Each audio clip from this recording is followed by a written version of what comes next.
روحانی عبادات جو کہ چلا ہے ایک بہت روحانی عبادت ہے، اس پہ بھی آپ مقدمہ درج ہونا شروع ہو گئے، کیا وجہ ہے؟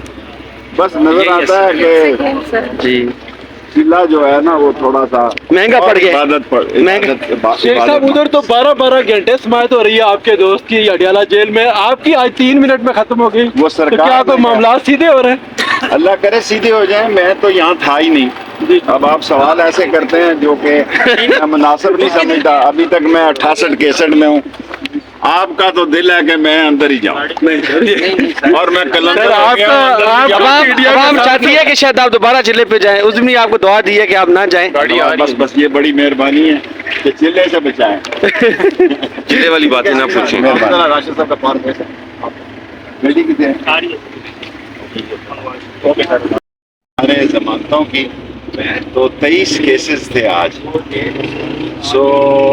23 کیسز میں سرکار نے کہا کہ ابھی ہمیں اور تیاری کی ضرورت ہے، اور سرکار کا اصرار تھا کہ ہمیں 1 ہفتہ اور دیا جائے۔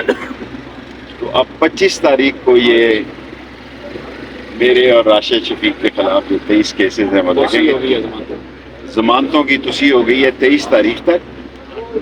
23 تاریخ کو 25 کو صبح یہاں ٹرائل ہوگا اور دوپہر کو اسلام آباد میں ہوگا۔ ہائی کورٹ میں کل جسٹس اپنے چودھری عبدالعزیز صاحب نے سارے ضمنی کیسز کا ریکارڈ طلب کر لیا۔ یہ ہمیں بہت بڑا اللہ سبحانہ تعالیٰ نے مدد کی ہے کہ ہفتے کے اندر سارے ملک میں پتہ لگ جائے گا، ساری دنیا میں پتہ لگ جائے گا کہ چلے کے دوران ہمارے پہ، چلے سے 3 دن پہلے ہائی کورٹ میں بیان دیا گیا کہ شیخ رشید کے خلاف کوئی کیس نہیں ہے، اور چلے کے دوران 23 یہ اور 68 کیسز اس وقت تک میدان میں